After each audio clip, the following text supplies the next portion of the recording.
Vanakkam Ramakant sir. Vanakkam. On behalf of Krishna Academy, I introduce Mr. Ramakant from Kolkata, who is a close friend of mine since my insurance days. I know he is rocking in insurance.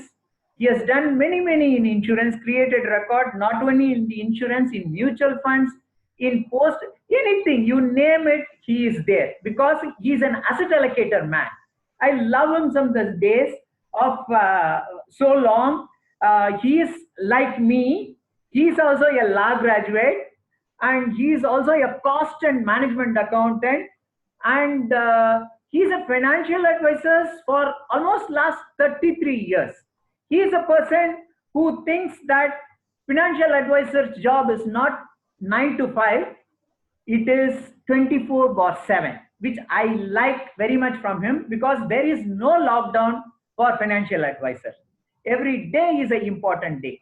I love and I get a daily good morning message from him, which is health is wealth.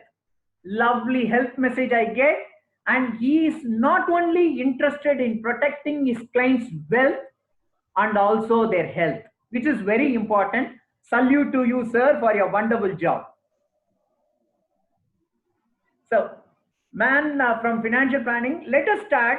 Sir, I would like to know from you the importance of asset allocation in financial planning at this condition now. Well, before I answer to that question, I must thank you, Ramesh Anna, for inviting me to your channel. I'm grateful to you for inviting me to your channel, Krishna Academy. Before answering that question, I would like to answer, first of all, we should know what is asset allocation. Asset allocation does not mean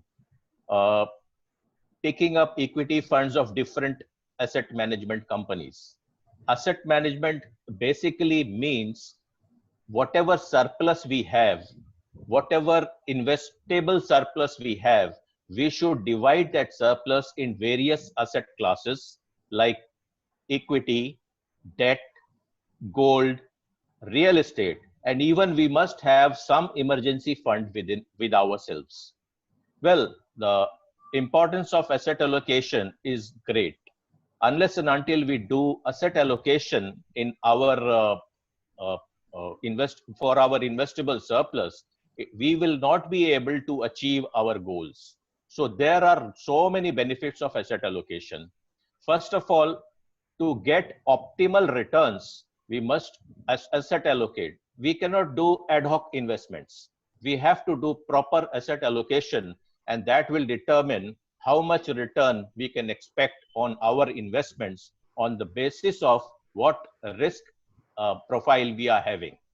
So it is a tool by which we can minimize our risks also. In the past, if you have earned a good return, you could become aggressive investor, but it can be vice versa also. If you had invested in some assets or equity funds which have not given any return to you, then you can become risk averse or conservative investor also. So proper asset allocation can help you minimize your risks. We must have a particular time horizon. Time horizon is very important because according to the time horizon only, we can determine in which asset class we can go.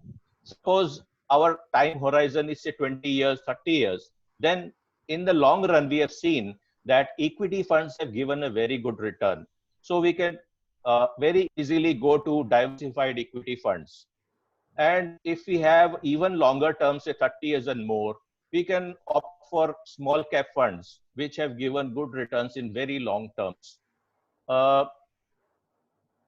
What else should I say? We must have adequate liquidity. We must have adequate liquidity because nowadays, last 40 days, we are at home only, no work to do. Otherwise, but we are working from home. So we can maintain our livelihood by working from home. So we have become technologically advanced, so we are working. Otherwise, think of those people. Think of people who are in the field of hotel. Think of people who are in the field of travel agency. Think of people who cannot go to office, who cannot go to factory. Lot Correct. of salaries cuts are there. So because of those people, they must have a adequate emergency fund at their disposal so that they can maintain at least 6 months to 8 months. Liquidity should be there in hands, and that liquidity, see, there are various places where we can maintain liquidity. We can have fixed deposit in bank. We can put money in liquid funds. We can put money in ELSS funds, which have a shorter lock-in period as compared to PPF. So better to have liquid funds and debt funds also, so that we can have some liquidity in our hands. So for just to sum up this asset allocation thing, to get adequate return should be our motto, and that will minimize the risk and taxes also, and we can have sufficient liquidity in our hands and achieve our financial goals. Thank you, sir. You have covered asset allocation and also the emergency fund in this condition, in the closed out condition, which when we asset allocate, also we create an emergency fund also, which is so useful at the current scenario. When you see the current scenario, Right. it is giving a very much helping hand for all the investors who have done their asset allocation properly, and also their emergency fund is saving them. And Right. I know that you are the promoter of SIP. You love SIPs. You have a big fans of SIP. You have a good clientele of SIP.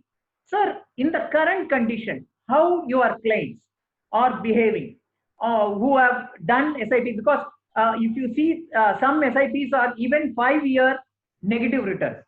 So, are they forcing you, Ramakanji, let me close my SIP, or they are with you, they understand you, and they hold on, they continue, or they are increasing the SIP? What is the condition in your case right now, sir?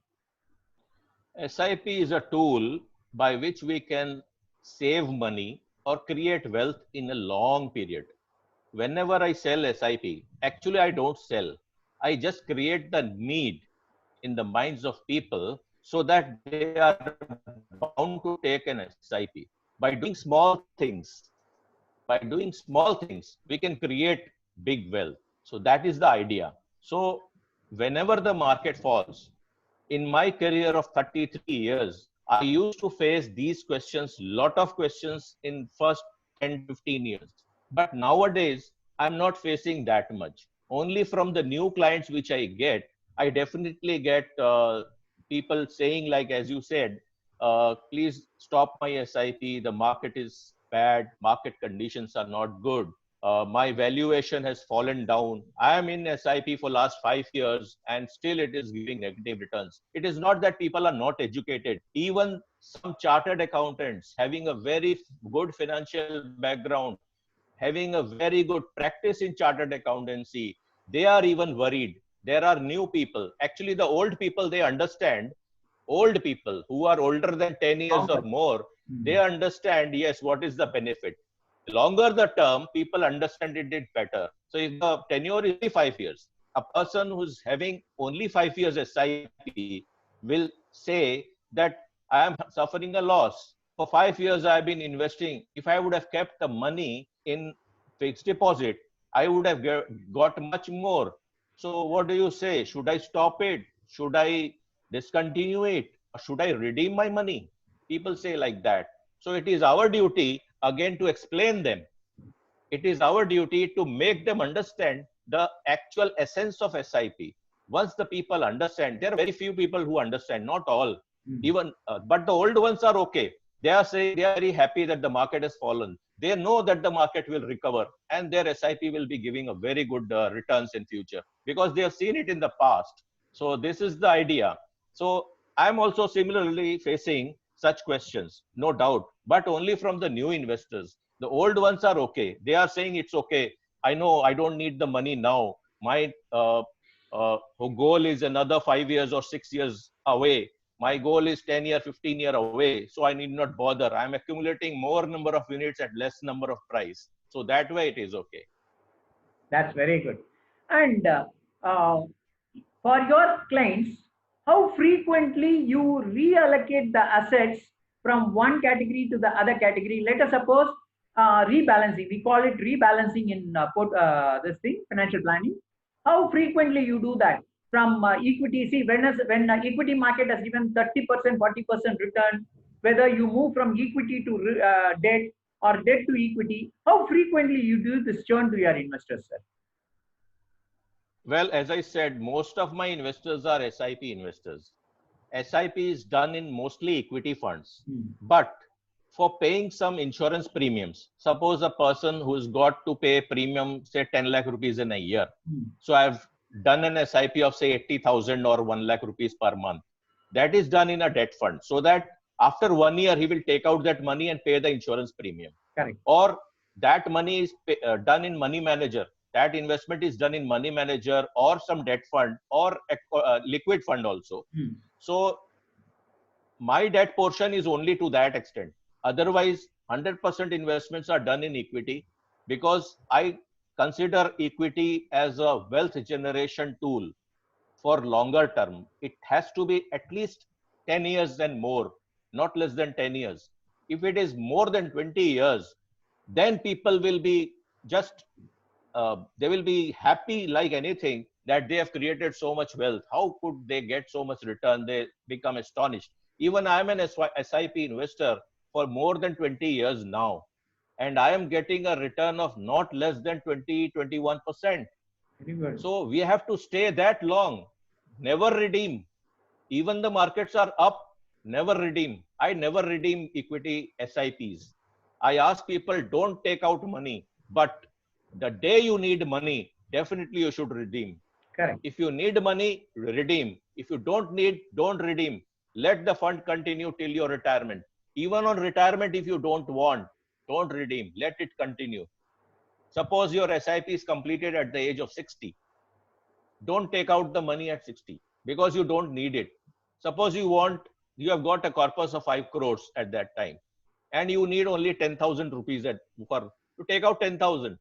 You need 50,000. You take out 50,000.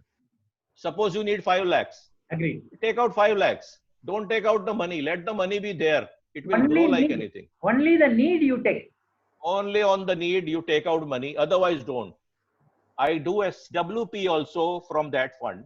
Suppose they want to get the retirement benefit, retirement money should come every month after month.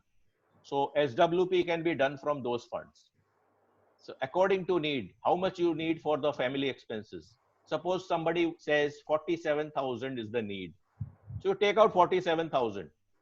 Month after month, 47,000 will be credited to your bank account.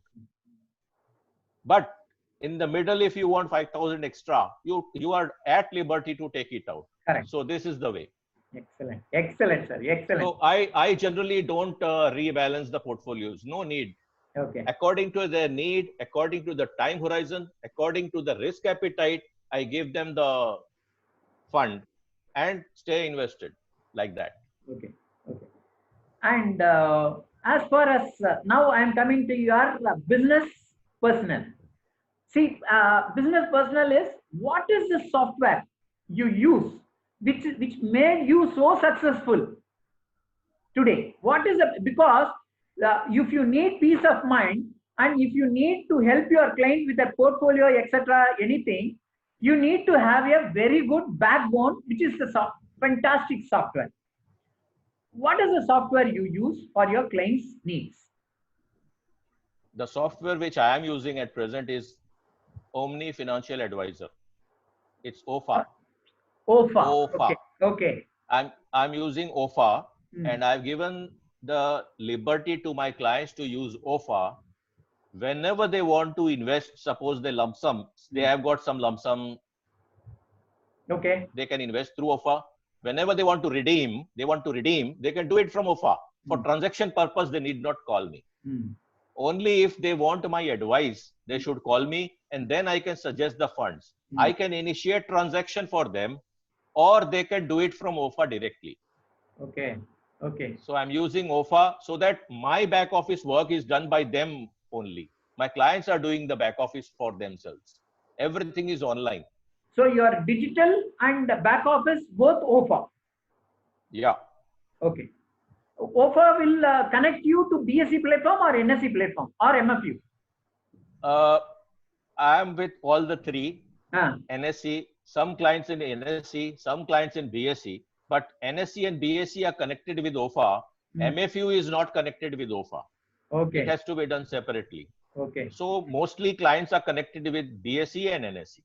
Okay, BSE and NSE, very good. What percentage of your client use digital platform?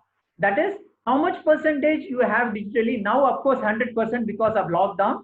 But before lockdown, what was the percentage of clients who were using online and how much offline? Because there are certain people, especially the technologically so sound people, they will say, I would prefer offline. I don't want online because they know the disadvantages there. So how many percentage of your clients, roughly you can say, I don't want exactly, you have online?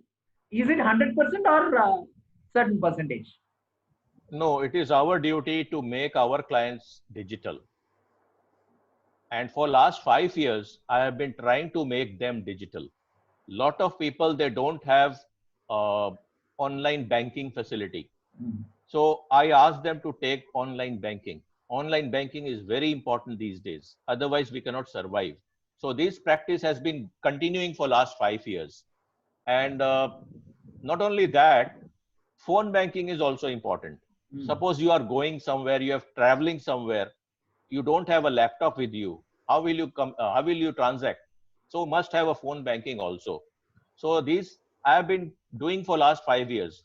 So till now, I have not achieved 100%, but by 2020 end, I will be 100% only on digital, no offline thing. Previously, what you used to, you write the forms, write the checks, go to different AMCs and deposit, Correct. go to RTA office and deposit. Those things are gone. Those days are gone. There were people at that time, they want a photocopy of the form also. There were people, but I never gave photocopies. I said, no, not required. So in my life, I never made photocopies. But there are people who want to keep in file. I said, why do you want to keep that? Once you get the statement, everything is okay. So, but still they want the signature has to be. So you keep a note of your signature yourself. Don't keep so many papers. So, but now I have seen almost 50% are there on. But now without digital, I'm not going to work. Yes. This I have made a promise to myself. No form filling, nothing. Only digital work has to be done because people now understand the importance of being digital. Thank you very much, sir. And one more before we end, I would like to hear from you. What is your 33? You have put a very big experience of 33 years. With this experience of 33 years, what you want to guide your fellow IFAs like us? What we should do, what we should not do. Whatever we are doing, we will do. We have to, first of all, become digital 100%. First and foremost thing, we have to become digital. We have to learn a lot of things. Even today, I am learning a lot. So many, this is a good time to learn actually. Another lockdown, third free has started today. So, lot of things to learn. Lot of webinars are going on. We can join any meeting throughout India. Correct. So we can learn from fellow distributors, and fellow distributors can call, they can WhatsApp, connect on social media and get the service, get the knowledge out of it. So this is the first and foremost thing what I need to ask my fellow distributors. Whenever I'm addressing a meeting of distributors, even in Kolkata or somewhere else, wherever I go, I definitely tell them to first become digital. Another thing, one drawback in our community is, yes, sir. Nothing against anybody. Bengali people say you speak in Bengali. I can speak, no doubt, but everyone should understand English and Hindi. These two languages has to be learnt by. Even today, I cannot speak fluently Tamil, but I can understand some words. At least I am in the process of learning. So we must understand some regional languages also. Even I know it will little add Bengali, it will add value. Sir, Yeah. in fact, I know also little Bengali. I know the only Okay, word namak kotai. That's good. That's good. Good, sir. Good. And I would love to hear a secret from you before that. This will be my last question. I would love to hear a secret from you. See, you say that you are 33 years experienced person, but you look like 33-year-old man only for me. How is that possible?